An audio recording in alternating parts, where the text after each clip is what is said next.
Hello, everyone, and welcome to Bad versus Evil, the rule of not two. I'm John Matrixx. You know me, and I'm with Road Rants on Star Wars. How you doing, Rhodes? I'm back. Rhodes rants on John Matrixx channel. The rule of not two. Let's roll, Yeah, man. Let's do it. yeah. Let's have some fun today. We have several different things we're going to talk about. I'm going to get into your top 10 list. We're going to talk about that. We're going to talk All about right. that. But as always, we're going to talk Star Wars. That's just the way it is. If you don't like hearing about Star Wars, you're in the wrong place, right, You're, Rhodes? you're in the wrong show today. Exactly. And Rondo is already here. He's the first one. Looks like we have 4 people watching. Please hit the like button. Subscribe to Road Rants on Star Wars. Subscribe to this channel too, if you. But most of you guys are probably already subscribed here to the channel. We'll kind of give it a few minutes, get some people to come in. Yova Rhodes is here, says, hi, John Matrixx. Great to see you again. Hi, guys. Thank you so much for joining us live. So this is our second show together. We had a couple of technical difficulties the first time we did this show, but I think we have that resolved. We Going think forward. we do anyway. We think we do. So we will see. Yeah. We will see. Barring an internet meltdown, I live out in BFE. So hopefully we'll be good this time. Yeah. As long as we can actually hear you. Yeah. That would really, work here. Hey, you pack mule is here.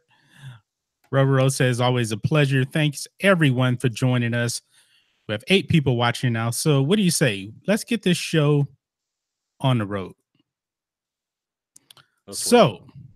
Roads Rants. Yeah. Star Wars Episode 9. Let's talk a little bit about this trailer, when it may not come out. We're hearing something a little bit about the Super Bowl, maybe a 30-second teaser title spot. The last thing I heard was 3-second trailers that will air in different spots during the Super Bowl with 3 different voiceovers. Mark Hamill will do one, Adam Driver will do one, and Daisy Ridley will do one. So take that for what it's worth. Now, one from Mark Hamill could be pretty powerful, right? I don't know that we care to hear anything from Ray, Daisy Ridley, and Adam Driver might be decent. Who knows? Depends on. I guess the flashes we kind of lost you there, Rhodes. Repeat what you said there. We kind of lost you like the last 5 seconds. So can you repeat what you said? It kind of depends on what kind of scenes they clip in there, right? Right. As to what they hit us with. Man, I know they would like to save anything related to Luke Skywalker for the screen, but I don't know that they have that option. I think they have to show Luke. I mean, yeah, I do too.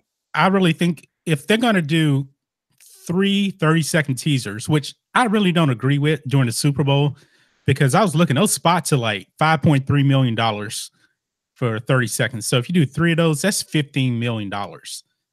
That's way too much. You might as well just do, a full trailer like Coca-Cola. They're actually not going to do any Super Bowl ads. They're going to do stuff before the Super Bowl, which only costs hundreds of thousands of dollars.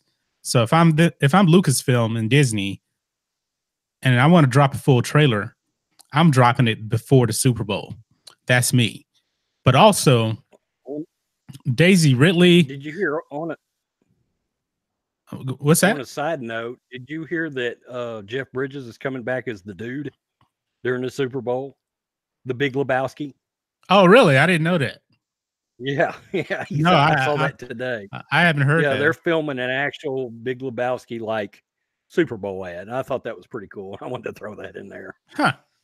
That's interesting. I didn't realize that he was doing any kind of Big Lebowski stuff anymore. So that's news to me. Yeah, I So thought that was wild when I saw that. yeah, but to go back to these 30-second spots, I really think if they're going to do that, they should just have Luke do all three.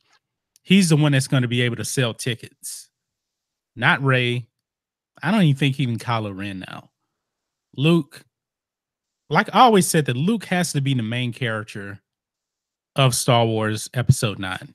If they really want to please people, make the fans happy, Luke has to be at the forefront. Now, we didn't get any of Luke in The Force Awakens. We got a grumpy old man in The Last Jedi, and he still was the main character. They need to put him first and foremost, because I think this movie is probably going to be about getting Kylo Ren back to the light.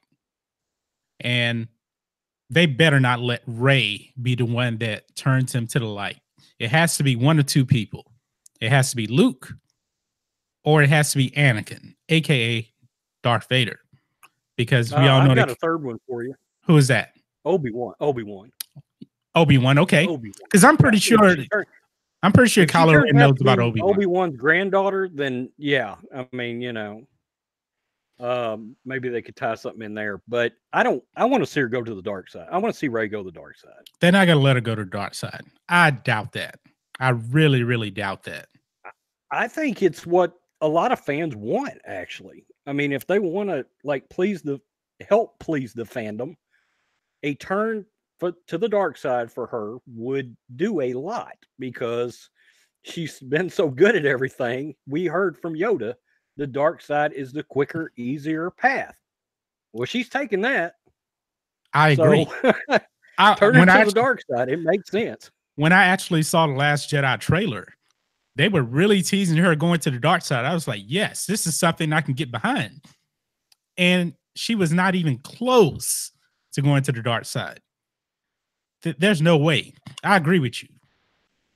She should go to the dark. Really, really get tempted to go to the dark, because even when Supreme Leader Snoke was torturing her, if you want to call that really torture, that was really no threat to her, getting killed or anything like that, or getting tempted to the dark side, because Snoke didn't want her to turn the way the Emperor wanted to turn Luke.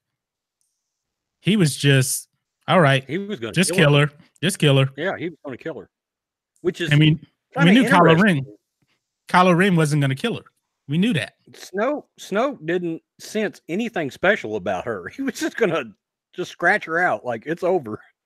We've got what we needed from you. Keep going. We're done with you. Well, I'm glad you actually brought that up. That's kind of weird. Yeah.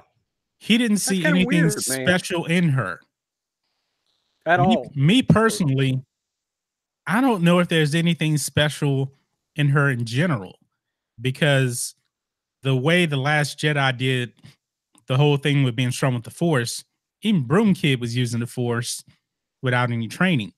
So, is this Disney's new approach to it?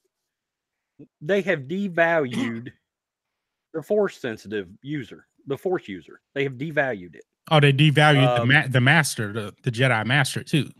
Well, yeah, I mean, just think about it. They've kind of taken what society has done in giving every kid a trophy, regardless of where they place in a sporting event now. You get a trophy and you did great and blah, blah, blah in society. So they have literally, taken that, applied it to the Force, and now, every fourth kid out there is now a youngling that's one with the Force all of a sudden. I hated the Broom Boy thing. I hated it. It crawled all over me. Yova Road says episode 9 teaser trailer coming out for Star Wars Celebration. Pepsi took the slots for Super Bowl. Actually, yeah, Pepsi is going to be doing that. But we have heard trailer is a full trailer. It's not a teaser, it's a full trailer. we're talking about Super Bowl is just mainly a teaser, unless they do something, you know, before the Super Bowl. Because a full Right. teaser trailer, if they put it in the Super Bowl, I don't even know if you can actually get a full 2-minute spot in the Super Bowl. But if you did, that's like 20 million, You don't want $25 it. million. That's way too much money to spend. Yeah.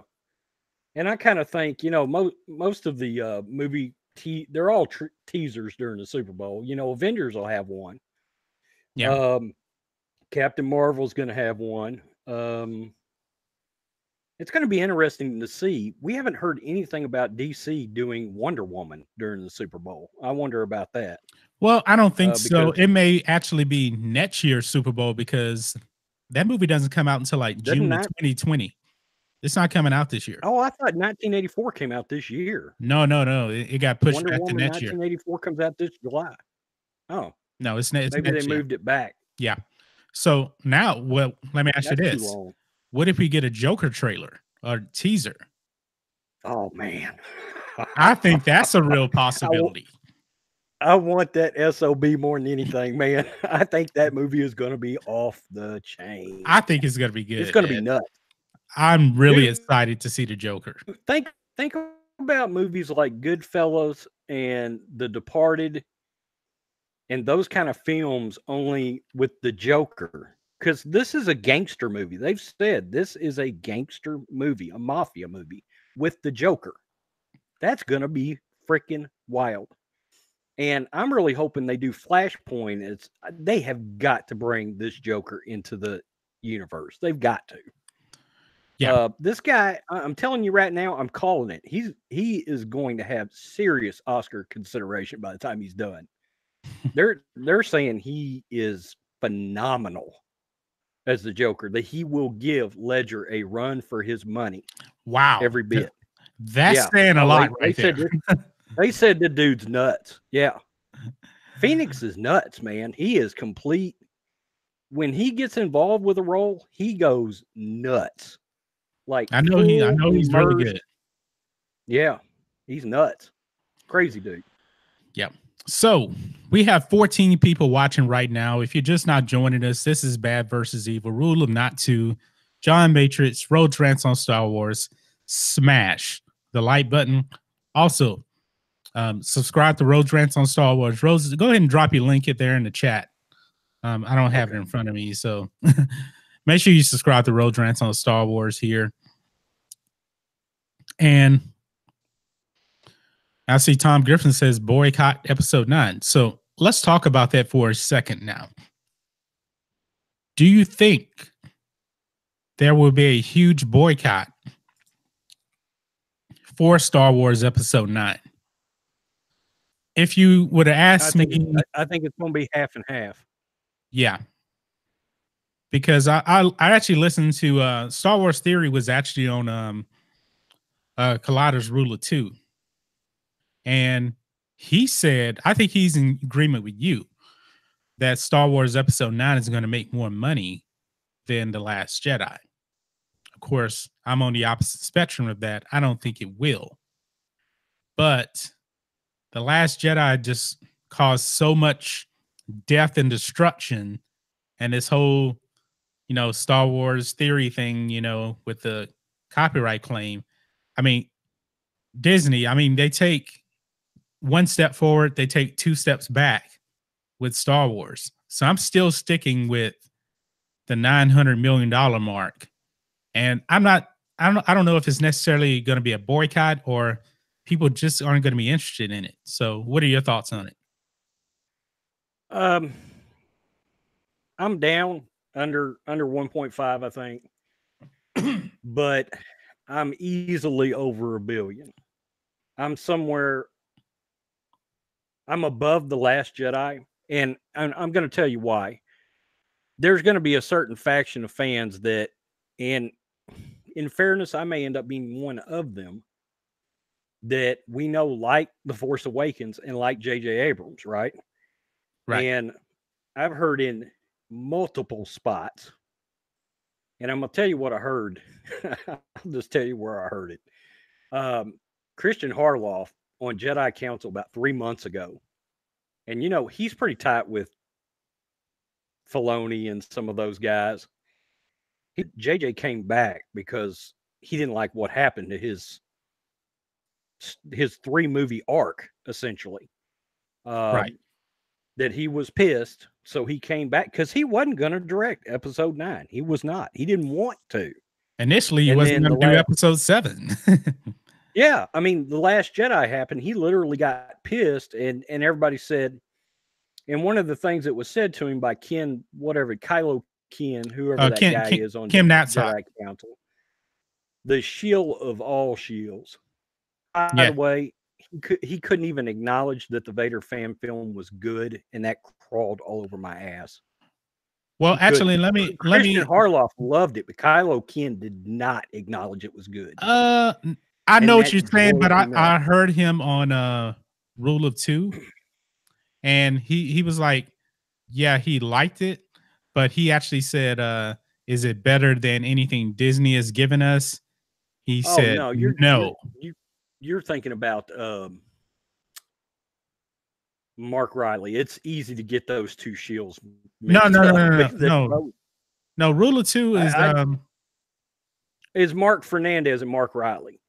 The big guy. He doesn't like anything Disney. The CEO of Collider, he can't stand Disney Star Wars. He hates it. His favorite jam is Revenge of the Sith. And he's not happy with any of Disney Star Wars right now. Okay, but I know Ken Napzok. Ken Napzok definitely he loves The Last Jedi. I think he said it's his 3rd favorite Star Wars movie, if I'm not mistaken. Something like that. I mean, that's just I mean, you can have your own opinion, but that's idiotic. Ken came back to Harloff during that broadcast and said, yeah, but JJ came out and said, well, he liked blah, blah, blah. And Harloff stopped him and said, I can tell you for a fact, I know JJ Abrams gave Rian Johnson Hollywood lip service. That's exactly what he said. When he was talking about he loved the script and all that, Harloff said, I know that for a fact. So he got that from somebody that knows JJ that came back to him. Harloff don't like The Last Jedi either. Yeah. At all. So I'm assuming then when JJ actually came out and said that he liked The Last Jedi and said he wished he had wrote something that good, he was just taking one for the brand. Right. What's happening here is, and this is what's got Hollywood messed up. You got to watch what you say or you're not going to work anymore, right? I mean, that's literally what's happened in Hollywood. Look at Mel Gibson. You got to watch what you say or you don't get to work anymore. You know what? Not to bring that up. I don't want to cut you off, but I think that's why I love George Lucas so much. That's why he was completely independent, because he knew way beforehand that he could not be involved with the Hollywood establishment. He wanted to make his movies his way.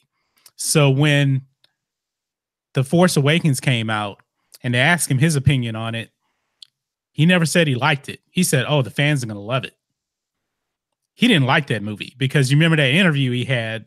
Yeah, but he said the fans are going to love it. Yes. And he didn't love it. But he actually said he didn't love it. He said, I don't make movies like that. I don't do retro. He makes movies he wants to make, right? Yes. And he made The Phantom Menace and Attack of the Clones.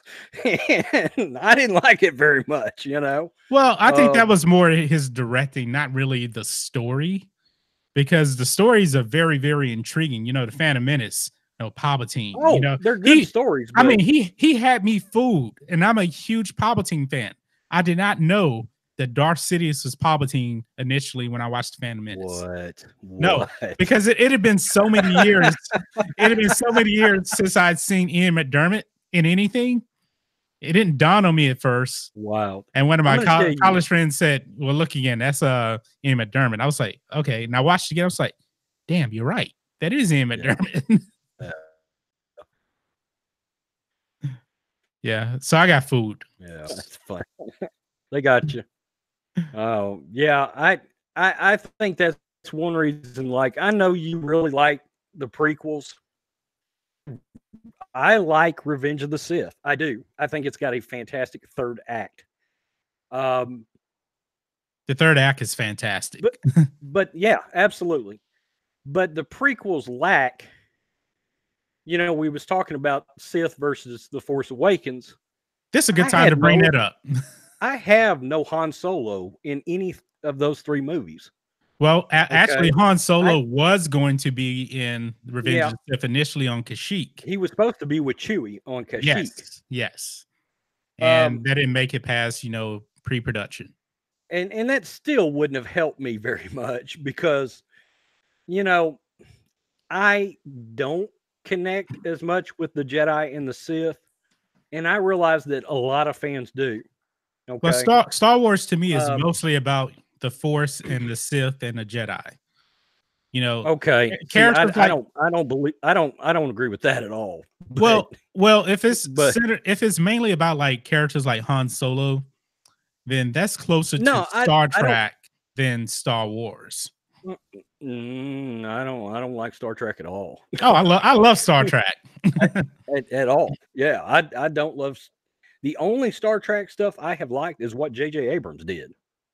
And after I saw the reboot of Star Trek, I said, "Wow, that's a really good Star Wars movie." So you didn't like Star Trek II: The Wrath of Khan? That's the only one that I can say I can stomach. Hey man, wait a minute. You're a Star Wars fan. You're not supposed to hey, by the way, I dropped my link in there from my other channel. Oh, that's the wrong one. No, it's to Roads Rants, but I dropped it from my On the Roads Again. On the Roads Again. Okay. Yeah, make sure you guys subscribe to On the Roads Again and Roads Rants on Star Wars. Yeah. Appreciate that. I wasn't on here to plug my other channel, but hey, while we're here, might as well. They'll see my animals on there anyway. So. Rondo has an interesting point here. He says maybe an opening weekend boycott of Star Wars Episode 9. That's something to think about. Maybe that's what I did with Solo. I boycotted. It was the first. And I know people said you boycotted it for a week. That's no big deal. Well, I'll tell you how big a deal it was.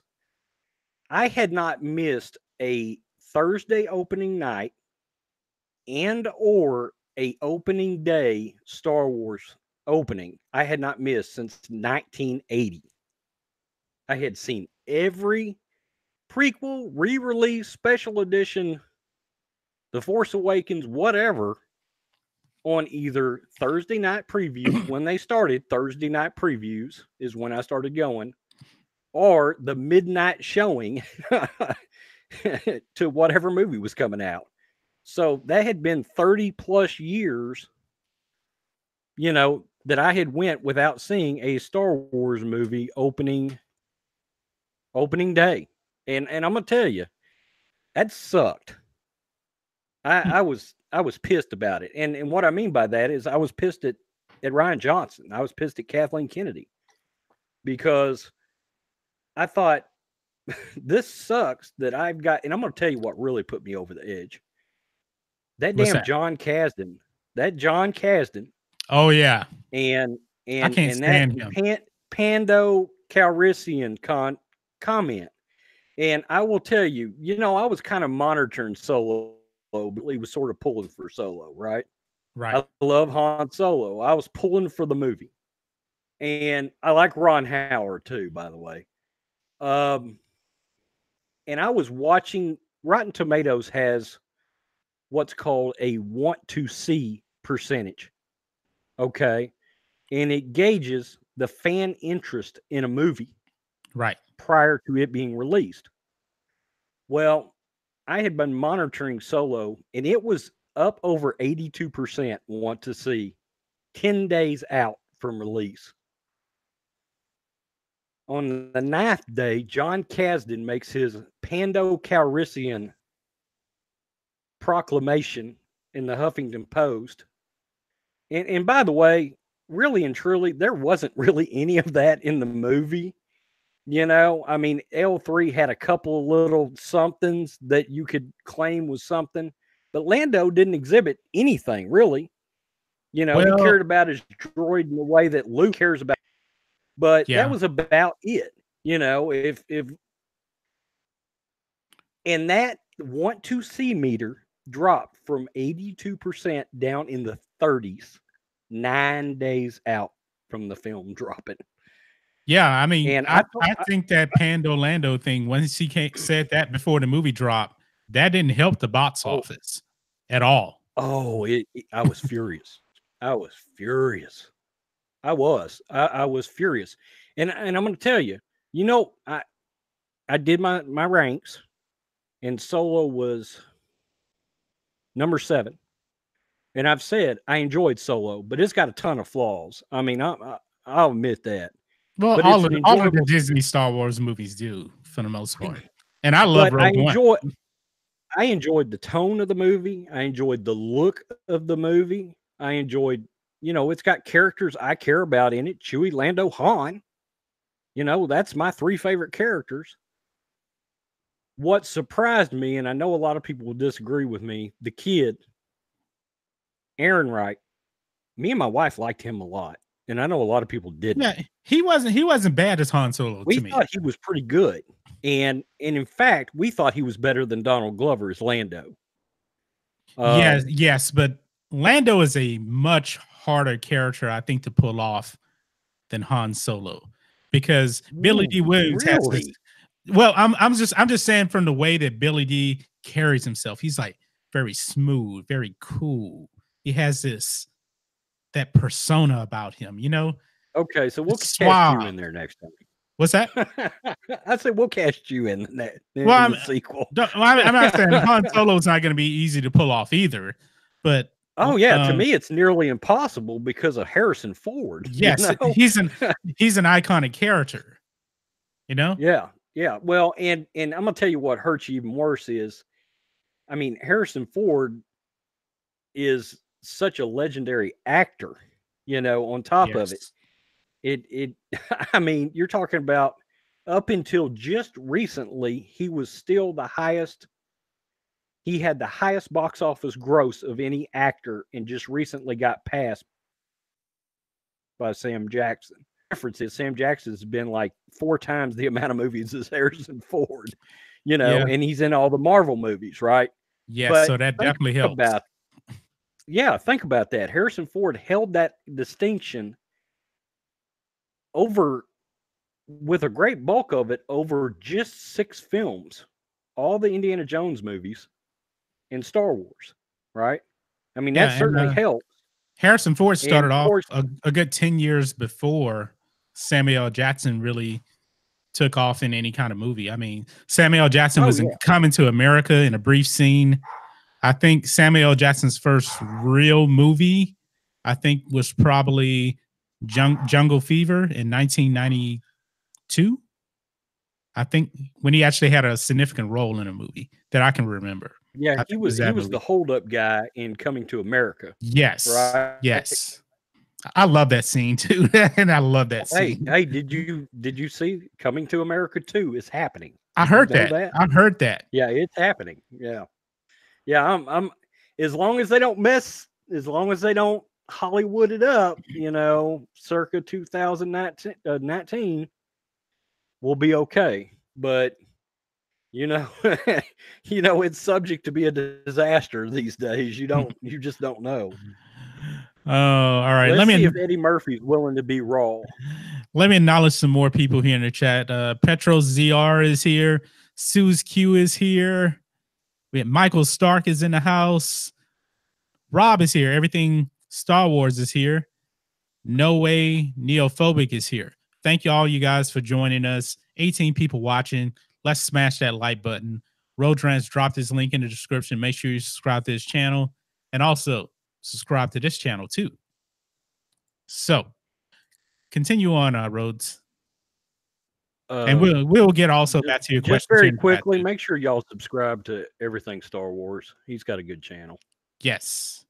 He has a great series with his questions for creator series right now. So he's done me, Rhodes, Hey Viv, several other channels too. I can't think of all of them. I guess he has a lot of them because it's probably going to take him a while to get all those videos out on that. So, but yes, he does have a great channel. He does some gaming too. I'm here and you're there. I love that intro. Huh. Which one is better? I'm Rob, here, you're there, or I'm back? I'm back. Which one is better? Hey man, this is not a competition. I had it's somebody tell me it's not a competition. We all know Rob has the better intro. No comment. Yeah, well, he puts a LOL in a chat there. I see. I got the better theme music. Yeah, I got the better walk down music. Petro ZR says Han Solo is Indiana Jones. You know, I didn't know that. Did you know that, Rhodes? I didn't know that. I did know that. Yeah, I did know that. First of all, Harrison the Ford is my dog's name is favorite actor. Indiana. The dog's name is Indiana. You know, his name is Henry Jones. But he likes Indiana. Oh man, that's funny. Yeah, Junior. Actually, you know what? Speaking of, what? Indiana, Junior. What? Indiana Jones and The Last Crusade is my favorite Indiana Jones movie. I love that movie. Oh man, I love that movie. Wow, it is so great. I love it, man. For years and years, my favorite was Temple of Doom. Yes, it's so close though. That and Temple of Doom.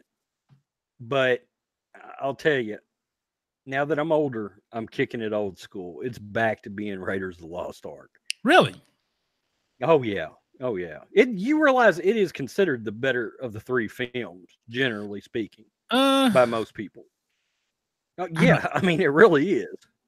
I think what probably does. I mean, and a lot of people hate Temple of Doom. I didn't know that. Oh, I love. They don't like it. Temple of Doom probably has the best action at the end of the movie than all of them. But that bridge cutting scene. Oh yes, nuts. Amazing. But yeah, and also when I said Han Solo, when Indiana Jones became a true believer, I love that. That was so cool. But I like the Holy Grail stuff, and I think that Last Crusade has aged the best, especially Raiders of the Lost Ark. I guess from a visual standpoint, yeah, it looks like it's 1981. Last Crusade, it's funny. It's amazing. I just watched that again about a week ago. It's on Netflix now. The Indiana Jones movies, and I watched Raiders of the Lost Ark. I watched it with my mother. And while we was talking about, let's talk about The Force Awakens a half a second. Okay. We ain't got to spend much time on it, but I'll tell you the biggest reason why I like that movie. In my family, we're all massive fans. I'm sorry, massive. What? Loves Harrison Ford fans. Okay, got you. Because you died out. I just sold something on eBay randomly during a live stream, and not an eBay live stream either. So we're big Harrison Ford fans, and it was just sort of jarring to have Han back, after all these years. And that's really going to be hard. I know I've got fellow subs and content creators. It crawls all over them that I like The Force Awakens. But I know I'm not alone out there in that. There's a lot of people that like that movie. And I just think it feels like Star Wars to me. Okay. The movie's got flaws. I mean, Rey is the obvious flaw, right? But when I walked out of that movie, I said, J.J. Abrams did something I did not think would happen. He created two characters, new characters, that I became invested in Finn and Poe. And then Ryan Johnson came along. I was just about to say that because I was like, Okay. people aren't invested in those And characters anymore. that's the thing. I mean, he gave us a defecting stormtrooper. That's freaking cool. Yes. Okay. There's a lot to come out of that. They gave us a young, new, wisecracking Top Gun Maverick smartass pilot who looked like he was going to have a significant part of this trilogy. And then Ryan Johnson came along. Okay. And, it's just certain scenes from that movie. I'm going to tell you one of the things that hurts the prequels for me. I am such an original trilogy fan that even the different looks of the ships in the prequels kind of hurt the movies for me. Okay. Really? Whereas The Force Awakens comes back and there's the Falcon, there's the X-Wings, there's the TIE fighters. And I'm like, oh, yeah, this is Star Wars right here. And, of course, that didn't help The Last Jedi. But, I don't know. I guess maybe if George would have implored some people to bring in dialogue coaches and, something that could have curbed some of the cringy back and forth between Natalie Portman and Hayden Christensen, I might have a bigger appreciation for those movies. Like the Attack of the Clones. I love the part where Jango Fett and Obi-Wan Kenobi get into the fight. I'm a Jango fan. That I am too. I'm a Boba Fett fan, so I appreciated that. Right. And I really like Obi-Wan. And so that felt like Star Wars to me. And then they get out and they have the skirmish in space and you see the Slave One. And I'm like, oh yeah, the Slave One, that is totally Star Wars. So that felt awesome. And then we get to the battle on Geonosis, and I want to slice my wrist into because it looks like I'm watching a cartoon in a lot of spots. If you look at the CGI in that, it is awful in some places. Well, it is like an episode of the Clone Wars. I kid you not. I watched I'm binging the Clone Wars again, getting ready for the relaunch, and I was watching an episode. Like, geez, this looks just like the ending to Attack of the Clones. Now, I mean, of course, there's some actors in there in certain spots, and certain spots of the battle looks okay. But I was really excited for that's the first time we saw all these Jedi in one time fighting. We had never seen that before. Now, granted, the CGI didn't hold up, but you also got to realize what George Lucas is. George Lucas is innovative. He's going to try something first before anybody else does it. So he was trying to really expand on, new CGI techniques. But it doesn't always work out. No, okay. No, and CGI is way better, now than it was back then. But Revenge of the Sith, that CGI pretty much holds up. And actually, especially the opening battle. Yes, that looks amazing. I've watched Sith more lately because I'm trying to get even more of an appreciation for it. Oh man, the prequels. It's and what's weird is people will call you out and be like, "Oh, you're one of those prequel haters." Well, I'm not a prequel hater, but there's enough people that weren't happy about them that they made a freaking documentary about it, for crying out loud. I mean, there was a massive backlash over the prequels. The people versus George Lucas. And in fact, the guys that made that are making a documentary about The Last Jedi. Really? I did not hear that. Yeah, about the backlash to The Last Jedi. Yeah. Oh boy. I saw that about 6 months ago. Yeah. And of course, people that love the prequels get mad at people like me because I literally had a guy get in my comment section like 6 months ago because I made a video that said The Last Jedi is bad, but so are the prequels. And I You know, was referring to the first two prequel movies, and a guy literally got in my comment section and said, "You're the reason George Lucas sold all this." And I was like, "Oh, horse, George Lucas, make better first two prequel movies. How about you do that?" I wasn't the one that made him make those first two movies. You y- know, y- make movies that I felt better about. You and know, let me so interject. Let me interject here for a minute because when the Last Jedi came out and Force Awakens came out, it had been really been a while since I actually really kind of, well, actually, it hadn't been that long, but I would say when the Last Jedi came out, it had been a while since I actually watched the prequels. I always watch Revenge hmm of the Sith. I love that movie, but hmm I watch this sequel trilogy, and then me and my wife, we sat down and we watch.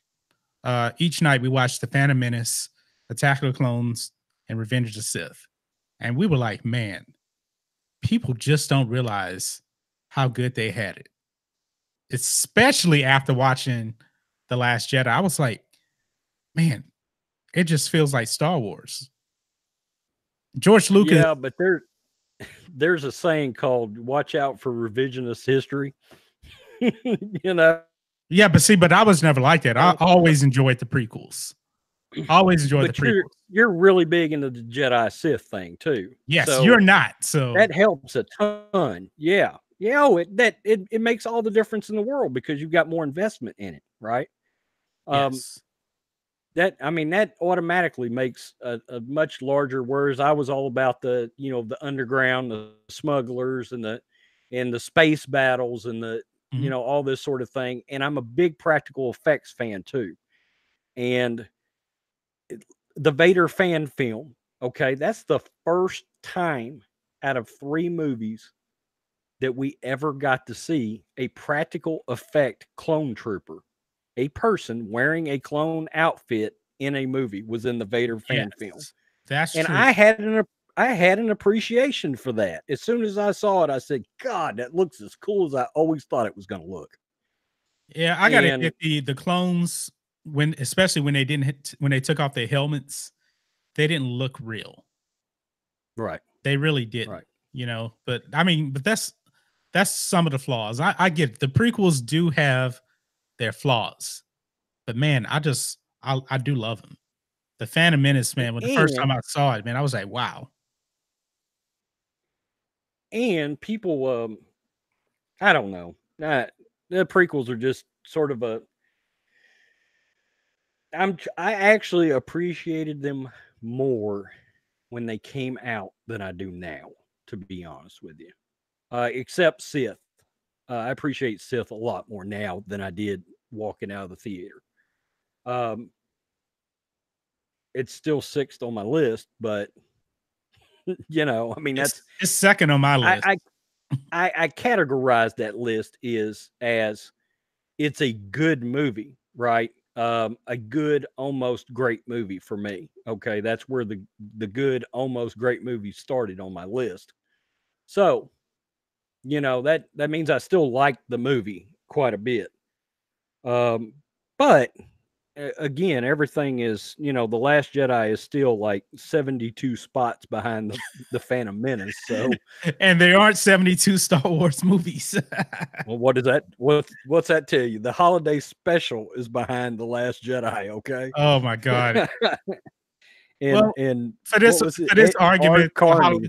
the holiday special doesn't count because it's not canon. So, but I remember as a kid Hey, though, I loved the Ewok Adventures, those movies. I haven't watched those in forever, and I don't yeah, think I like those are too. they even Yeah, canon? I'm not sure if they're even canon anymore. I don't think so. I don't Yeah, think so. yeah, because I don't think George I Lucas don't. didn't actually make those. I don't think. That's one of the things we were talking about the holiday special. That's where Boba Fett got introduced in a cartoon, Right. and And he had a gun. excuse me, Susie Q, thank you. She says prequels are genius. Just Oh throwing that out boy. there. Just throwing that out Okay. there. Well, I suspected I might take, but I think I'm all right with it. I feel pretty confident about my opinion on it. Um, That's why we have this show. that's right. That's right. I mean, it wouldn't be entertaining if we agreed on everything. I mean, Right. we're the Star Wars version of First Take. So, or Or what's the other one? Undisputed. Undisputed. I don't watch First Take. I watch Undisputed. With Skip and It Shannon. it went it went downhill once Skip left Uh, First Take. yeah, bit time. Which I like. You know what? I like Max Kellerman, but he I needs to like stay Max in boxing. Kellerman He's a great boxing analyst. when he talks boxing. I like him. When he talks anything else, no. He's out of there. He's Yeah. way too political. Way too political. So that's why I got out. I don't even watch it anymore. The only ones that I watch is I wake up in the mornings and I watch Golick and Wingo. And then when I get home from work, I watch Colin. And that's I don't do the any of the other ones anymore. Yeah. I used to run the gamut, Pardon the Interruption and all those shows. Yeah. Which But reminds me, who do you have in the Super Bowl? I have the Patriots winning 27-21 over the Rams. And in the chat, I know this isn't really a sports show, but hey, everybody watch the Super Bowl. Who you have winning? Put it in the chat. Who you got winning? Rams or Patriots? So I'm going to start first. I'm going to put Pats. There it is. It's in the chat now. What did you say? Patriots 27-21? Yeah. Pats 27, Rams 21. Let's do Pats 35, Rams 27. All right. So we both have the Patriots winning. But with the Pats on the second half comeback. Oh, of course. I mean, they have to go. Yeah. Okay. This is interesting. This is something I didn't know about. Rondo says, I watch fan edits of the prequels. They make them more watchable. I haven't seen a fan edit of the prequels. Have you, Rhodes? Yeah, I have. Yeah. And it does help some. Yeah, it cuts some of the. Oh, wait a minute. I did see one. Different ones out there. But yeah, I mean it does help a little bit. It cuts some of the some of the cringy stuff out of them. Actually one fan edit, I think the only one I saw that I really, really did like, it was the Phantom Menace. They actually changed the Nemanaudians the way they spoke from English into like an alien language. That sounded really, really cool. I was like, man, that was a great change right there. I am so glad you brought that up because that was one of my big issues with the prequels was the aliens not talking in an alien language and having subtitles. It drove me nuts. Yeah. There are two main Jedi in the hangar bay. We're tracking them. Oh man. But I get why George Lucas did it, though. I get why he did it. Those were racist aliens. I was like, wow. Good Lord, George. What's funny though is a lot of maybe he brought Kathleen Kennedy in for an edit there. But if you look at Star Wars, a lot of all of the aliens speak in their own language for the most part. I mean, Jabba speaks in his own language. Greedo does. Who else? The Geonosians. That insect type of thing. So for the most part, they do have alien languages. But the Nemanaudians, I don't know why I think they would have been cooler if they had like an alien language. They didn't speak in basic. I just did a video on The Mandalorian, and evidently, one of the things I was reading, I didn't put it in the video, but it had touched on the fact that there's going to be some, like most of the aliens are going to speak in their own language, and there'll be like subtitles. Yeah. Also, even though this is going to be in my video, I'll just put it out there. Basically, they made a comment to the effect of if it was a classic vintage Kenner action figure alien, you remember Hammerhead and Walrus Man?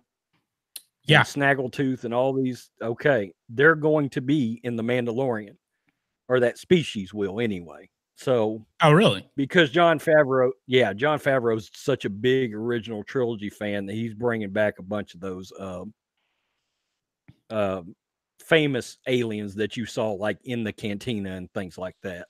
Yeah, So I that think should be that's cool. pretty cool. Well, I think we're I going to love that. Tatooine anyway on that on the TV show. They're going to Tatooine. No question. I need some kind of a hut to show up in that show. Rada. Just not that one that's in the Clone Wars. Well, that's Jabba's son. That's talks Rada. like That's no, Rada the Hutt. no. Huh? There's another one that Cad Bane broke out. And Oh talks like yeah, Little I know Rocky. he's talking about. I know he kind of talks like he has a little bit of sugar in his Kool-Aid. Yeah, he's got way too much sugar in his tank. oh yeah, zero the Hutt. That's who it is. Zero the Hutt. Zero the Hutt. That's it. Yeah. He was like, "Thanks for breaking me out, guys." I was like, "Whoa!" Rada is the one. Rada's the one that got sick, and Ahsoka saved Rada. I think that's who. Yeah, and that's who's probably going to be in Star Wars Episode 9. He's running things. Oh yeah, yeah. I've heard that, and that's going to be weird because I'm hearing that the Hutts are actually helping the Resistance. Yes, which is kind of cool. Why do you think they're actually helping them, considering it doesn't seem like the First Order is really, interfering with them? So why should they help? Well, but I guess we technically don't know that though.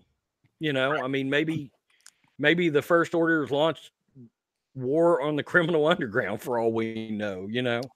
Like essentially, what if they're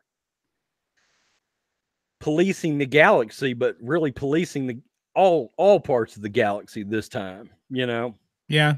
Whereas the Empire employed these guys, maybe Kylo Ren, and you know what? That leads me back to a plot point I heard, that there's actually a large section of the galaxy that believes the First Order is running things the correct way, which I thought was strange. I heard that too. Yeah. I heard it from Mike Zero. And they want now. Well, I found the leak though, and that they really want Kylo to stay in power. They think he's been a pretty good ruler, and I found that to be kind of strange. I was like, why would they? That's something else that Disney has done. But first off, they're kind of blurring. They're blurring the lines. I mean, have good and evil, and quit trying to bring everybody to the middle. Okay. Well, here's Ray. Are they truly ruling the galaxy? I mean, they didn't rule the galaxy at the end of, The Last Jedi, and this is only 1 year later. So, what are they really ruling? They take over. Bingo. Right. Exactly. Right. Yeah. I like the fact that there's a time gap, but I would have rather seen like 5 years. Yes. That way, Ray could have got a decent amount of training too. But I don't think she's going to get any training in this movie.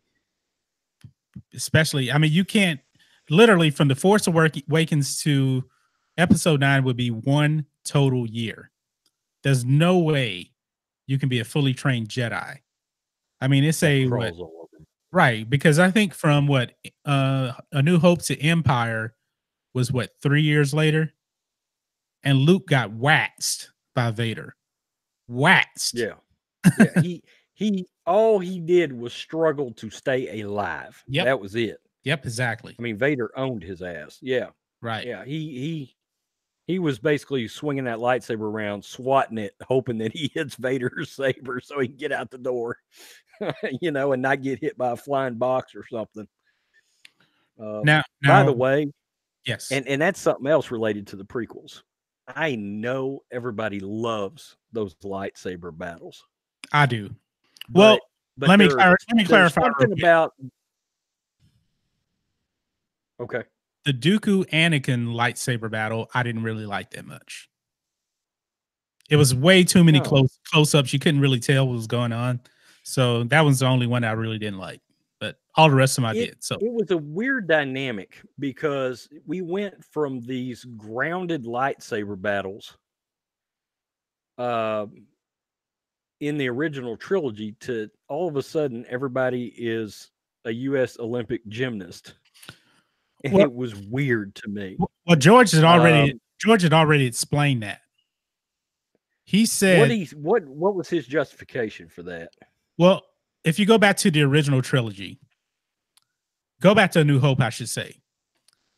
He Okay, was thinking that these lightsabers were going to be extremely heavy, and he was looking at like samurai sword style for that movie. And of course, we know right, that changed for the next two movies. right. But the reason why he changed it up for the prequels, he's like, these are the Jedi in their prime. Everybody is fully trained. And but if you look at Luke, Luke didn't go through regular training. Vader, he's only a half of a man right now. He's kind of limited. Obi-Wan, he hadn't really fought in forever. So he's an He old was man too. old. Yeah, he was an So old guy. he wanted to see the Jedi in their full prime. And Okay, okay, that's and that makes complete okay. sense. You know, Right. because even if you look at Right. The Force Awakens, I mean, that was a garbage lightsaber battle. Kylo Ren, in his defense, he was injured, you know, almost like mortally wounded. Okay. Hey, let me point something out too. In my opinion, everybody has said Ray beat him, held him to a stalemate. Is the way I look at it. And we forget Kylo took a direct hit from Chewbacca's bowcaster. He should have been Does dead, probably. anybody does anybody remember what that thing had done to a stormtrooper like 2 hours earlier in the movie? The stormtrooper got hit and flew 25 foot in the air in one direction. That is like the most powerful rifle I've ever seen, and Kylo took a hit from it. Well, you know what? So You I know what? give a little bit of a pass on that lightsaber battle. But I do because I'm like, she this is the battled flaw. a wounded guy, you This know. is the flaw right here, though. This is where the Force Awakens kind of contradicts itself. Chewie hits him with that crossbow, but yet in the movie, Kylo Ren stopped the blaster he didn't even see coming. Think of that. But yet he got hit by Chewie's crossbow. Don't you think there was some kind of emotional torment going on there though? Um. Like he's still bothered by Han's death Okay. in I in I in the give you that. Last Jedi. Okay, and we will find out just how bothered he is by that in Episode 9. And by the way, did you see one of the scenes that they're talking about is the scene where Leia and Han actually turned Ben over to Luke, I heard something and like that. and That one of the reasons he got turned over is because Han and Leia discovered Ben was force sensitive, which they suspected he might be because of the bloodline, right. but he started exhibiting dark shades of the dark side, and Yeah. that's why they turned him over to Luke, because they thought, okay, if Luke can get a hold of him, he can like keep him down the correct path, right? And instead of him flying out in the dark side, and of course that didn't work out anyway. But I Well, don't know that they didn't know about Snoke's influence behind the scenes, right? right. So anyway, But that which brings up another point. How did he even really connect with Snoke? Because in canon, Luke's temple where they trained at, he kept that secret from everybody in case there was like another like Order 66 or something like that. So there's no indication that Snoke and Kylo Ren met face to face. So it's kind of well, weird. you know how they're going to explain that. They're going to use the whole Force bond force connection. projection, force Mhm. bond, Raylo connecting thing. Yeah, that's not good enough. How? Hey, well, and let's talk about something else. Uh, Luke Skywalker dying in the middle of a trilogy is the worst idea ever. The second Yes. worst idea ever is Raylo. But we're gonna get more Raylo, I'm sure of that. That could dagger Star Wars. That could be like, because original trilogy fans, they do not buy that Raylo crap at all. No. Now, I've noticed there is a fair amount of new school fans that are huge Raylo fans. There's YouTube channels literally dedicated to Raylo I with haven't seen it. And I don't want to. thousands thousands of subs. But original trilogy fans, oh, I've made Raylo videos, and it. Do you realize? And so does JP Entertainment Hacker. Yeah. And the one thing that our videos have in common is you can guarantee if we do a Raylo video and we say something derogatory about it, it will get the most dislikes of any video we do. Like, I mean, Raylo is like 75% of every dislike I've ever got on any video. I don't think I've Has ever done been a when video on Raylo though. I don't think I have. Have well, I? you ought to do them. They perform pretty well. I'm about due for one. Do you guys, 'Cause you they have guys in the chat, have I done a video on Raylo before? I'm not really sure. I'm pretty sure I've mentioned it, but I don't think I've done a video dedicated strictly to Raylo though. Maybe because I just hate it so much that, oh God. what do we got going on in the chat?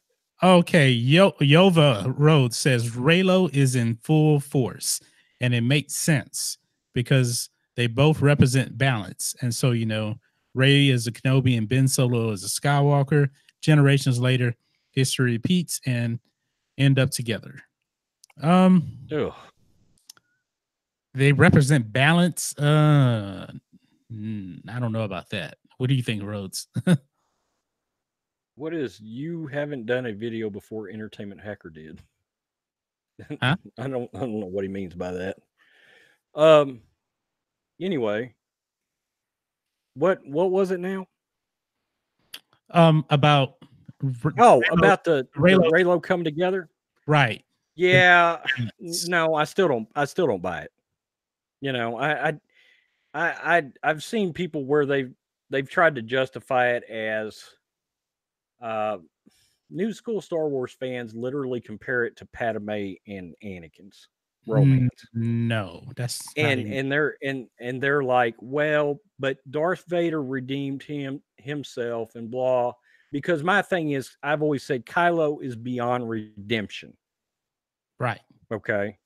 He is beyond redemption. The moment he kills his father, okay, and Rey should see him as beyond redeemable. Okay. It was made very clear she looked up to Han in The Force Awakens. That was made very clear. So how can she possibly want to have a romance with somebody that drove a lightsaber through Han Solo right in front of her? Okay. Taught the Ryan And Johnson. morally speaking, it makes no sense to original trilogy fans. But to Raylo fans, they somehow compare it to Darth Vader becoming redeemed later. And in fact, Anakin turned to the dark side to begin with solely to try to save Padme's life. He fully believed that, right? Right. Because Palpatine was going to show him or help show him how to save Padme. Well, I mean, it's not the same thing, you know, but No. somehow Raylo fans think it is the same thing. And I don't understand the correlation there. No, it's absolutely not the same thing. Not, oh God. I can't stand Raylo. Let's change the subject from Raylo. I can't even take it anymore. You know? It's a bad deal, man. So, you saw my video on Mace Windu today? Let's talk about Mace Windu, and that video took forever to get done.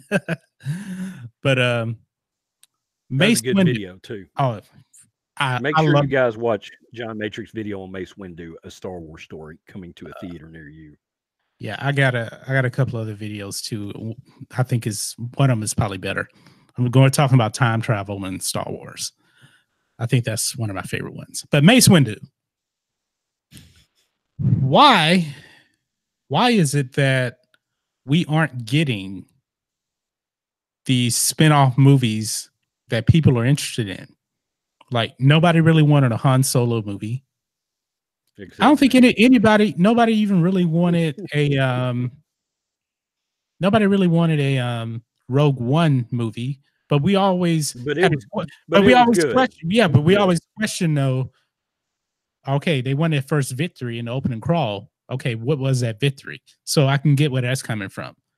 But people have been begging for an Obi-Wan Kenobi movie. And you've already mentioned Mhm. that Samuel L. Jackson is box office gold. This man is the highest, his movies have been the highest grossing movies combined of all time.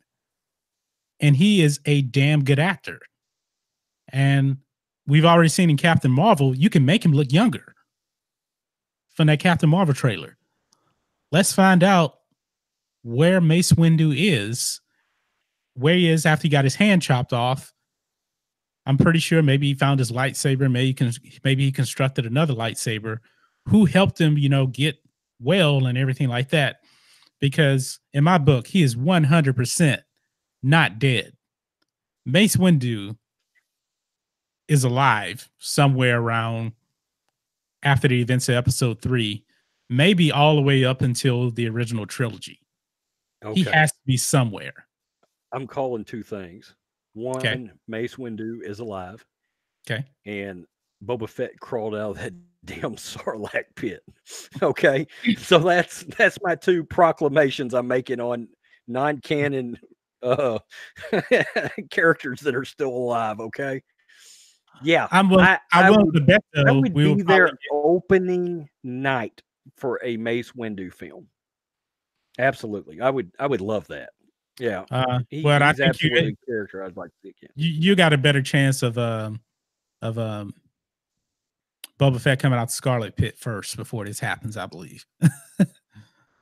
You know, I wonder about that. I had actually heard some rumblings. It was I made a Mace Windu video about 7 months ago, and uh, there was some sort of rumblings about Mace Windu making some sort of a comeback, but it had to do with him showing up in Episode 9. Okay, Okay. so it didn't have anything to do with a spinoff movie, but as far as characters that you would like to see a spinoff, hey, and that's interesting. In the chat, let's put who does who do we want to see a spinoff movie from? Let's let the chat rain that down to us and see what they say. Okay. Mace Also, Windu, Old Kenobi. I still want to see a Boba Fett movie. Um, as long as it's done, I mean, they were talking about Wolverine's director, James Mangold, doing it, and it was going to be like a Western. Um, and all the bounty hunters were going to be in it. So I was like, yeah, I'll watch that in a heartbeat. Um, make it black and white. Hell, I will show up for that. Like they ended up doing Logan. hey, let's welcome the dog show If here. you The dog show is in the house now. Make sure you if guys you are check out not the dog subscribed show. to the Yeah. absolutely, if you are not subscribed to the Dog Show, please go subscribe.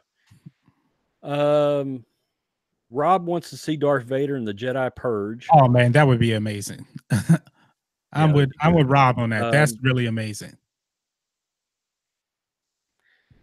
the from the cat sidekick of Jabba the Hutt get his own spinoff show, or movie. I'd watch that. Who? Yeah.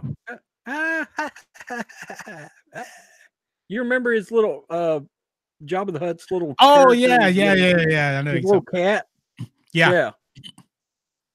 Michael Stark says Obi-Wan, Mace Windu, Grievous, Fett. Oh man, Grievous. Everybody loves Grievous. I like Grievous. Petros, ZR, Knights of Knights of Windu, Ben Kenobi spinoff, Boba Fett spinoff, the Jedi Holocaust led by God the Father. Okay. That's Oh, I different. just thought of one, man. How about this one? I think this one would be pretty good. I know he's not a very popular character unless you know canon. Quinlan Voss, because he's kind of Yeah. like a Yeah. cowboy Jedi that doesn't really follow all the rules. That would be very interesting. Oh, Maureen says Darth Um, Plagueis. I would love to see Darth Plagueis. I think you may before it gets said and done. Um, Knights of the Old Republic, Order 66, Kenobi, Ahsoka. I don't want to Ahsoka's see it. I don't story. want to see Ahsoka. Not right now. Not under this regime, unless Filoni has 100% control. Well, he does over her Darth character. Bane. I don't want Disney. I don't want anybody messing with Ahsoka outside of Dave Filoni because they'll mess it up. Count Dooku. All right. So, what about you? Anybody else you can think of that you'd want to see a spin-off movie for? Um, I'm into the Force Darth. users. So, how about Kit Fisto? Eh, I mean, yeah, I'd probably that'd be a good streaming service movie. Yes, I mean most of all of these will probably be a streaming service movie anyway, unless like Well, a Obi Wan and I'd a I'd rather Mace see a Windu. series about Obi-Wan. If they could get Ewan McGregor to sign on for a limited mini series like he did with Fargo, that's what I'd want to see. He won like a best television actor for that Fargo role. Yeah, He did. I would say if you just want That's go ahead. if you want a movie on Obi Wan, I think that would be fantastic because that's the kind of movie you want in a movie theater. Also, Mace Windu, but I think we would get absolutely more depth on like a streaming service series about them. You can actually dive even deeper, like Clone Wars kind of depth. You know, Right. I think Right. that would be better. But maybe you can do I keep a movie about them and then do a streaming service series based off of the movie. I keep telling people, and I know with us being original trilogy fans, we grew up in a time where it was a dirty word for a movie property to cross over to TV. Okay. Yes. We remember when that was a dirty word and when that was almost a sign of failure in a franchise. However, I don't believe that at all in 2019. TV is the best form of entertainment now. Okay. Because of streaming. I Because of mean, they're giving them creative storytelling liberties that are telling stories that are kicking the hell out of most movies these days. And you're seeing that with the popularity of Game of Thrones. And me and my wife just caught up and finished Ray Donovan, that's on Showtime with Liev Schreiber. That show is freaking phenomenal. Um, the first couple of seasons of The Walking Dead, The Sopranos, Breaking Bad, Better Call Saul, Narcos. I mean, Narcos is great. storytelling it is at now. Yes. Okay. And it's not a dirty word for a property to be a television show anymore. Okay. And when you're given the liberties of 8 to 12 episodes, that's 8 to 12 hours to get the story arc right and the ebbs and flow of a story.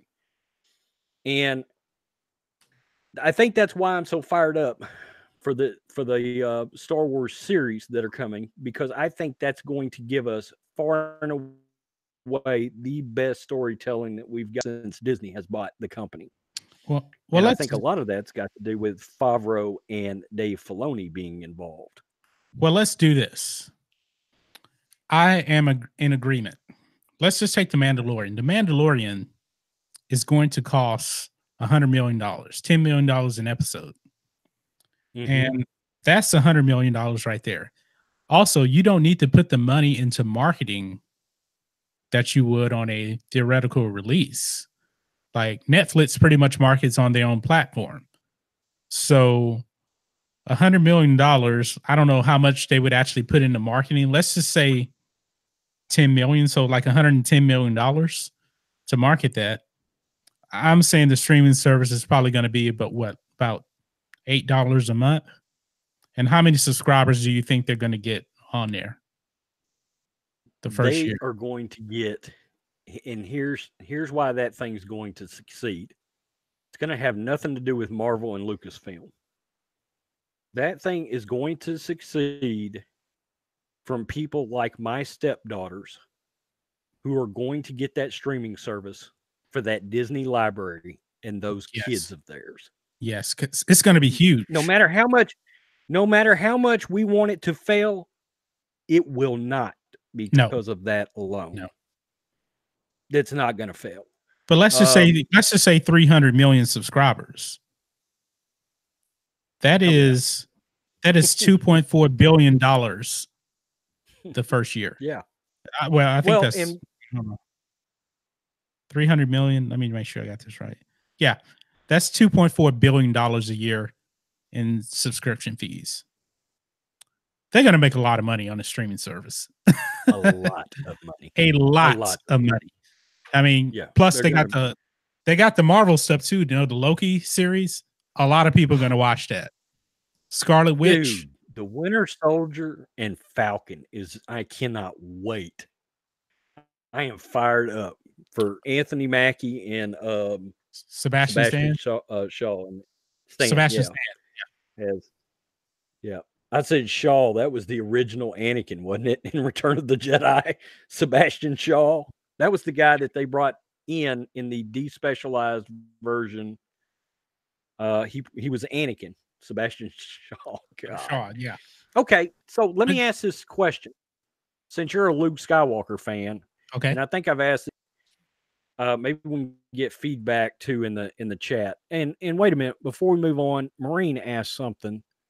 Rhodes and John, I think she's asking, would we want to see a Qui-Gon Jinn spinoff movie? Yes, with Liam Neeson. I would love to see it. Yeah, Liam Neeson. Yeah, has not aged. He looks the same as he did when he did what is it? Schindler's List. He looks exactly the same. And this guy's like what, 67? Yes. Yeah, I got a particular set of Jedi skills. Yeah, nobody should play Qui-Gon Jinn except for Liam Neeson. You need to get him to do it. I would love to see it. Absolutely. That's like they better never in life make an Obi-Wan film without Ewan McGregor. No way. Nobody will watch it. Nobody. I mean, people will automatically be like, "Nope, I'm out." So I'm pretty sure if Harrison Ford actually enjoyed playing Han Solo, they would have got him for the Han Solo movie and DH'd him. But he wanted to be out on that so bad that you had to get all in there. I was going to ask because I know you're a big Luke Skywalker fan, correct? Yes. That is Luke. Is it? I know Sidious is your guy, but where's Luke on your character rank? Would you say he's in your top? He is probably second or third. You know, Vader. Okay, so he's very high. Oh, he's definitely high. Definitely high.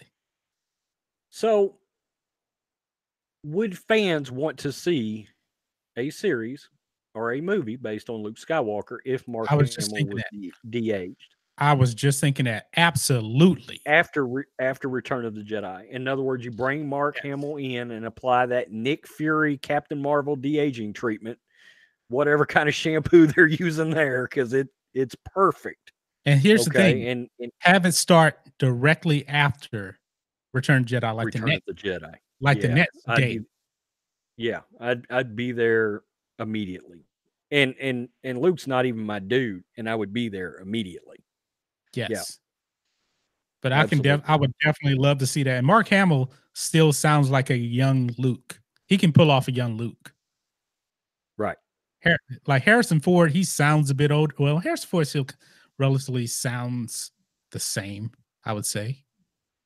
But the problem is you would have to find somebody to replace Carrie Fisher as Princess Leia, unless you're just strictly going like Luke doing his own thing. I'd let Luke be doing something else prior to training any new Jedi or anything like that. In fact, I think Battlefront 2, I may be wrong, but I think Luke's got a story arc post Jedi in that Yeah, video game. he's out looking for Jedi artifacts, and him and Lorsa Tekka are looking for artifacts and stuff like that. That's really what it is. Yeah, But the thing is I'd love to see that. that would there really be an antagonist? Because there is no first order. You know, maybe he has to go out across the galaxy and put down the rest of the empire, maybe something like that. Reverse Order 66. Right. That's off the chain. But there wouldn't be. He'd have to go out hunting like imperial, generals and things like that. And Right. I mean, they're Right. not going to be any match for Luke. No. No, but even in Um, the Mandalorian, there's still like empire fractions around. It's because the empire is not technically completely eradicated. I think during the Mandalorian, or people yeah. don't care about it or something. In fact, that's what my video is about today. Is the Mandalorian's armor like goes through stages of being put together, and it's built from different pieces of Imperial soldiers. His outfit he's going to wear, Mhm. and it will evolve over the course of a show, and um, it's put together with like Scarif Trooper parts and Death Trooper parts and all this sort of thing. And he's not the only Mandalorian in the show. No, of There's course not. evidently still there's a large faction of Mandalorians he's hanging out with. I think we're going to Mandalore on the show. I think Oh so. yeah, I Definitely. agree. Oh, in the chat, we've got. So is Mara J going to be in episode 9? What do you think?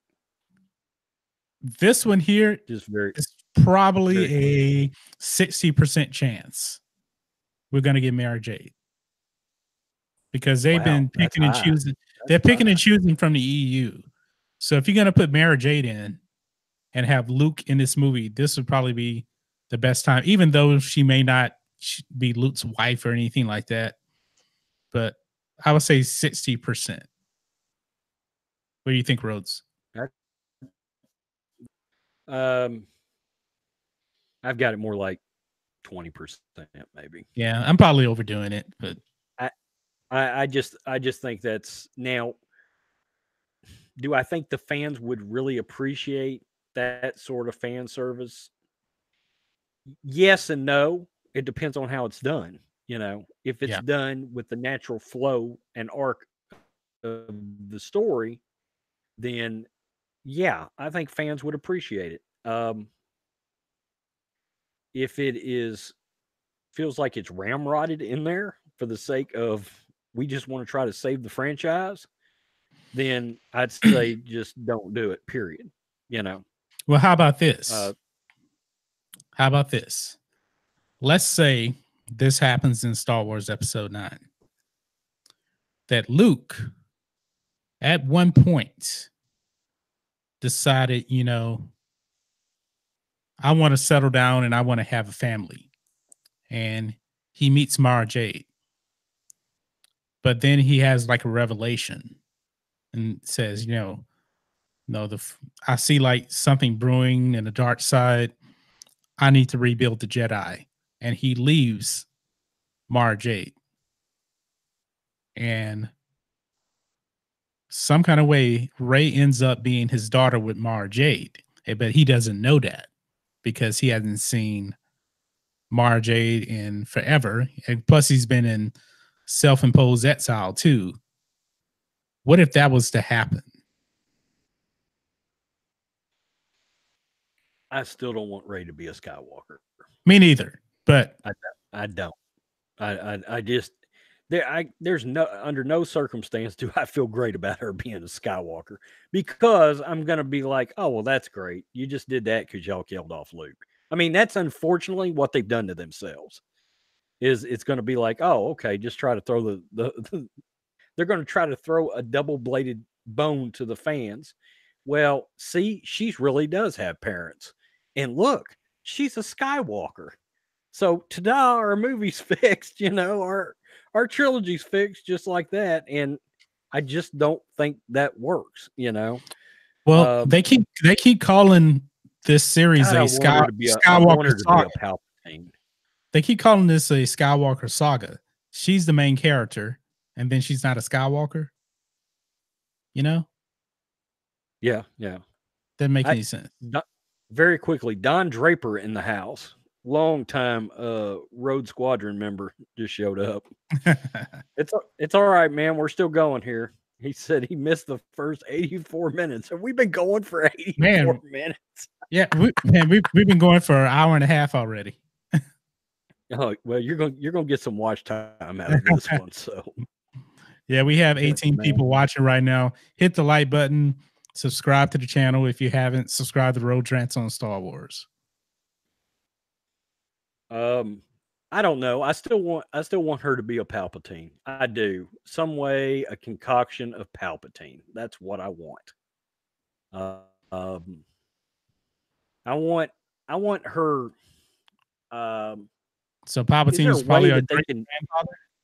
Can they build it into her DNA from Palpatine that she would have, I don't know, gotten trained by, not by osmosis, but by I don't know. There's a term for it where you can where she would actually have been getting fed training all these years in a way she didn't realize that's what she was getting. In her sleep? I don't know. The problem they got right now is the chick has no training. And yeah, I said chick for anybody that's got any politically incorrect swings out there. She has no training, and that is the problem. That is the problem with the entire sequel trilogy, is Rey has no training. Yes. None. I would have third movie and she's got no training. I probably would have been okay. I probably would have been okay with The Force Awakens if she didn't do anything with the Force, because she didn't have any training. My biggest problem is that movie pretty much turned everything upside down on the Force. I didn't like that. I didn't have any issues. Like, people were pissing and moaning about her. Well, she was able to fix the Falcon. Okay. I mean, she's been pulling parts out of Star Destroyers and shit forever as a scavenger, and we don't think she knows how to fix a ship. Well, she did. That's no stretch. Well, she did know about the Falcon because she said it was garbage, hadn't flown in years. So she's probably she's got some kind of knowledge of that ship, but she didn't know how to fly it, because she was like kind of nervous when she was in the cockpit. She was like, "I can do this. I can do this." You know. But Finn said, "We need a pilot," and she said, "You freaking got one."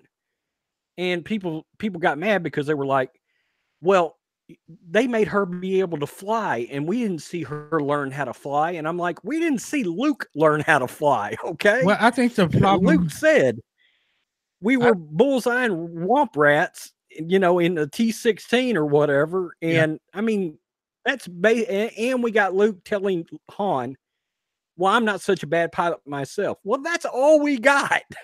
Okay. So it was sort of the same thing where I had all of a sudden you pulled the freaking lightsaber out of the snow, when Luke Skywalker was hanging upside down in The Empire Strikes Back, and he had to like He go was into a struggling. freaking trance to pull a damn lightsaber out of the snow, and she pulls it out like nothing. And I'm like, what in the F is this about? The thing is, JJ really set it up in The Force Awakens. He made it seem like Rey had never been off Jakku before. Because when she got to Maz Kanata's castle, she was like, "Oh, I didn't realize the universe is so green or so beautiful," something like that. She seemed very, very naive about any other planet. So Oh yeah, that's the yeah. thing. Like she's just She she. had never been It's anywhere. like she's got like she had no knowledge of. And you know what? It's those kind of small moments that I did like about that movie though. When she said, "Well, I've never seen anything so green," and Harrison cut her a look. Yeah, I noticed that. Han Solo cut her a look, and I was like, He knows something. that yeah, that I've said The Force Awakens for me is really my own personal Han Solo movie. So that's probably why I like it so much. But yeah, it's little scenes like that where I do like the movie. And but yeah, it just turned into, I don't know. I mean, all of a sudden she's pulling mind tricks on stormtroopers, and they're Yeah, dropping their weapon and that's when I was totally. walking out the door, and I was like, "Wait a minute, what?" It doesn't make any Okay. sense. I mean, Yeah, first I of mean, all, she thought they the broke Jedi the was a rules. myth. She thought the Jedi was a myth, and we didn't even really realize if she even knew what a Jedi mind trick was. She didn't, you know. But she did it. Not only that, but she's giving it back to Kylo. I mean, she literally gave it back to him, like to, you know, get information out of her. Next thing you know, she's in his head owning him, and Yep. that's where Kylo lost credibility as a villain.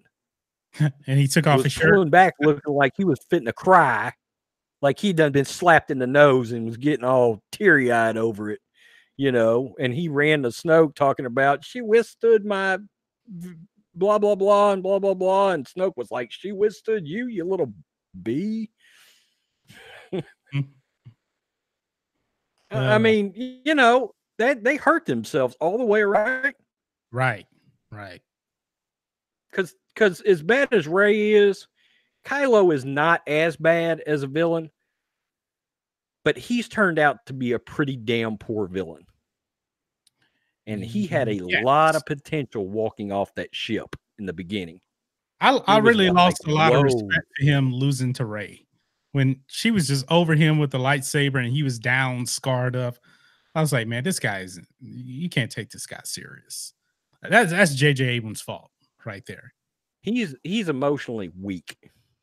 Kylo's emotionally weak. You know what? And I think Kylo Ren is Anakin. That's what he is. He's Anakin.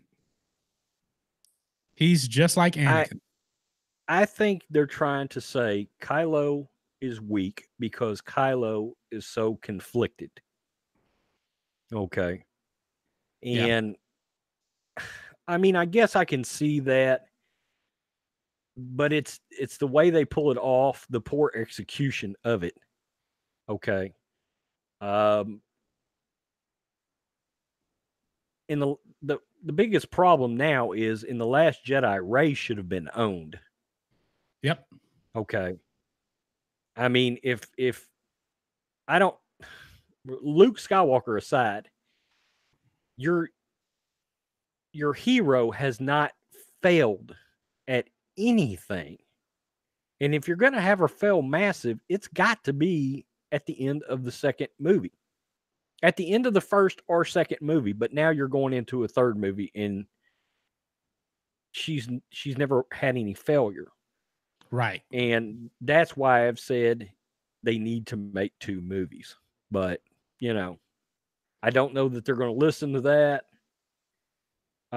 Because I think essentially you have to have a pseudo sequel to The Force Awakens, and then you need another movie to close it all together.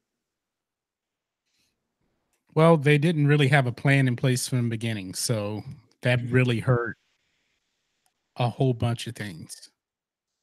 You got to have a plan in place.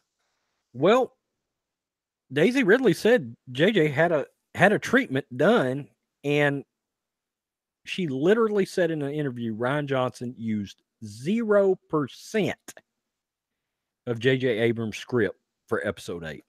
Wow. I'm not surprised. 0% of it was used. Yeah. If you listen to, like, if you read between the lines with certain actors like Oscar Isaac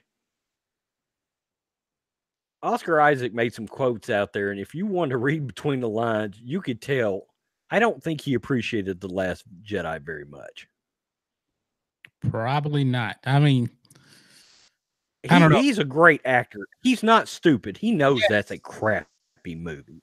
Yes, I see. I don't like Poe Dameron in this, but Oscar Isaac and everything else he's done is amazing. I loved him as King John in Robin Hood, and he was really good in Ex Machina too.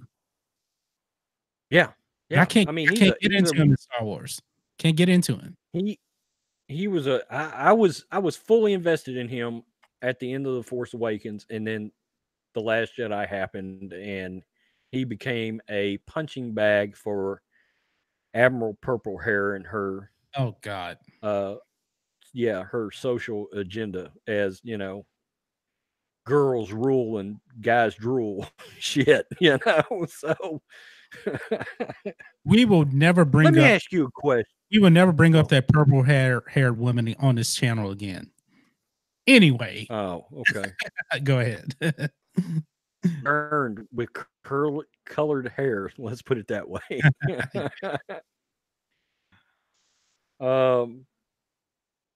I don't know. It's the weirdest thing ever that you have something as important as Star Wars and a director get full creative control to the point that he ignores a great deal of the movie that preceded him. And going back to, we was talking about Harloff earlier on Collider, the other thing that he said was he knew also for a 100% fact that J.J. Abrams and Ryan Johnson never had a brainstorming session together over the two movies. Well, that's interesting because I was actually reading which is nuts. I was actually reading where Ron Johnson, when he actually came in, he said that he was surprised they didn't have any kind of a plan for him. He was surprised. He was just, all right, just do your own thing, which is which is interesting, you know. And he was literally called in and said Kathleen Kennedy gave him free reign. You go do whatever, you go make the movie you want to make.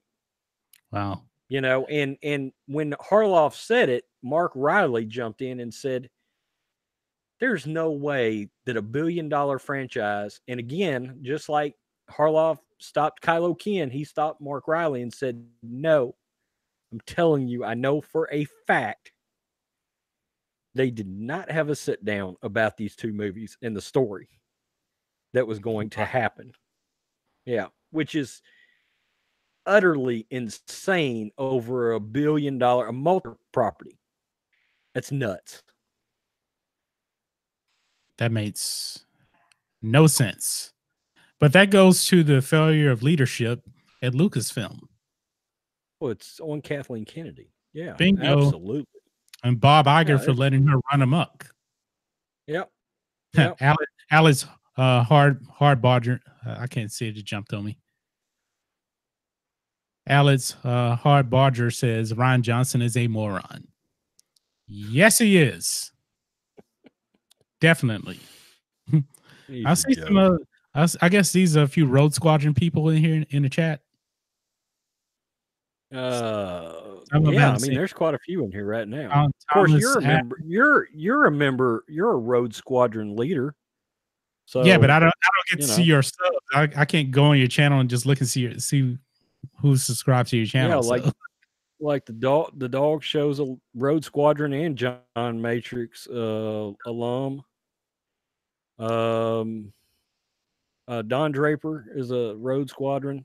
I've seen him here before. Marine is both of our channels. I know. Yeah. Uh, Rob is both of our channels. Thomas Adam, you know him?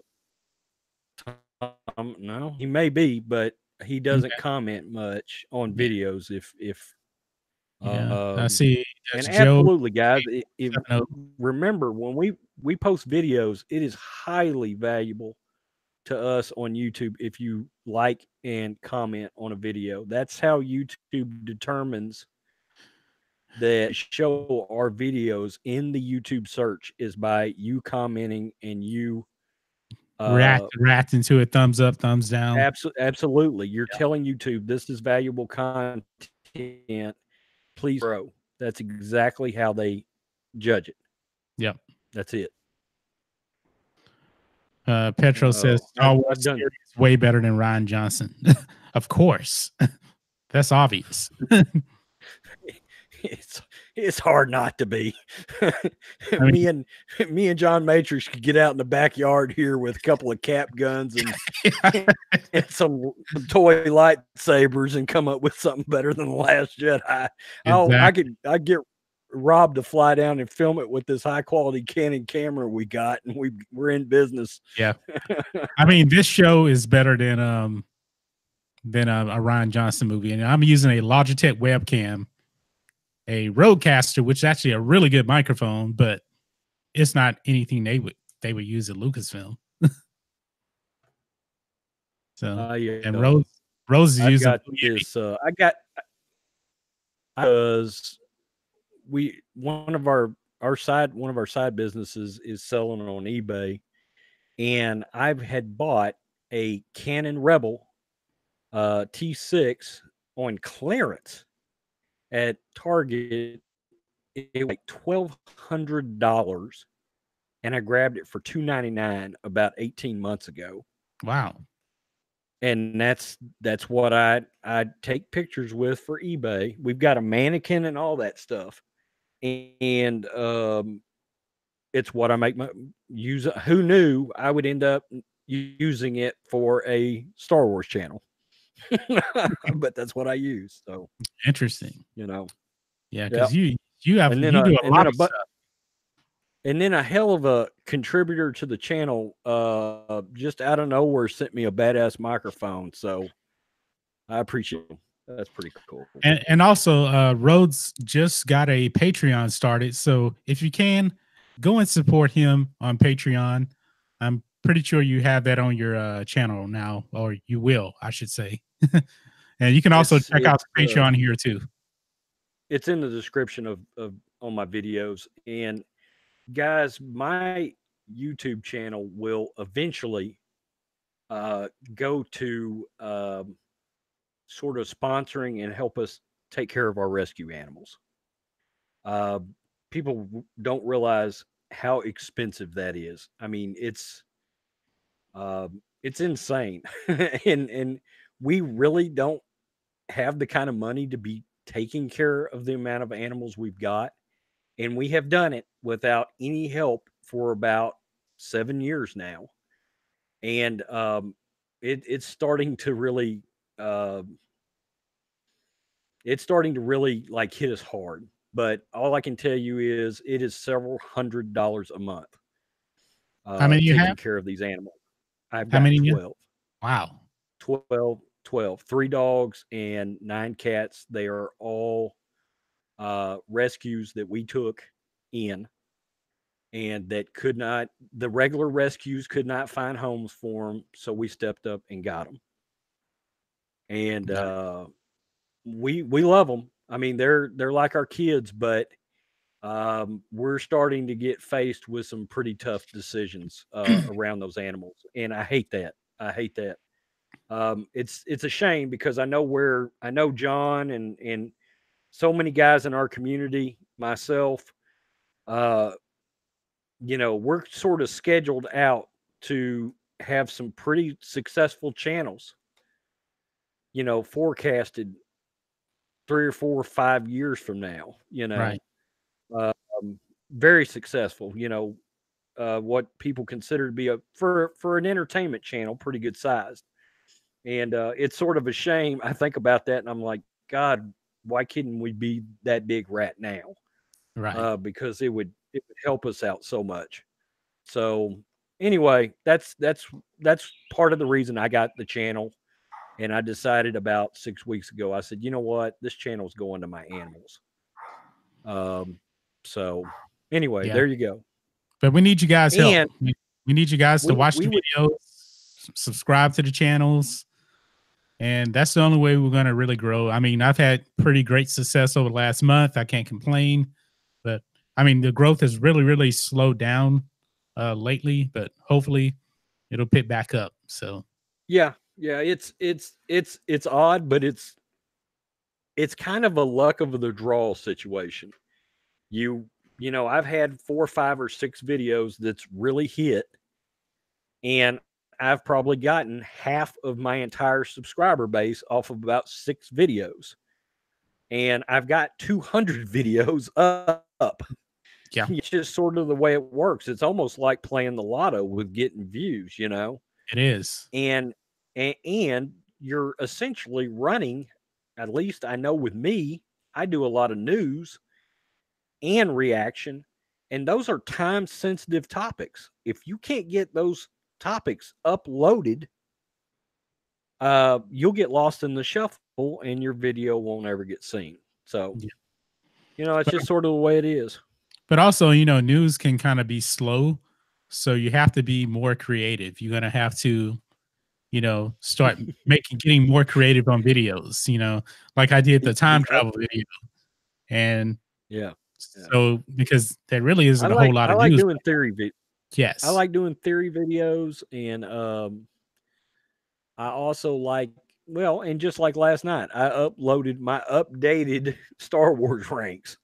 Well, I did that because there wasn't any news out there. Yeah. None, But you even, you know. know, if you look at Mike Zero puts out like 6 videos a day. And we know that there isn't six videos a day worth of Star Wars news, but his channel is pretty much built around, you know, speculation and stuff like that. But even, let's say, even if he's just making up everything, that's a lot of thought just to make up stuff, even if you're making it up. Well, hey, I'll give Mike this, and I'm not gonna lie.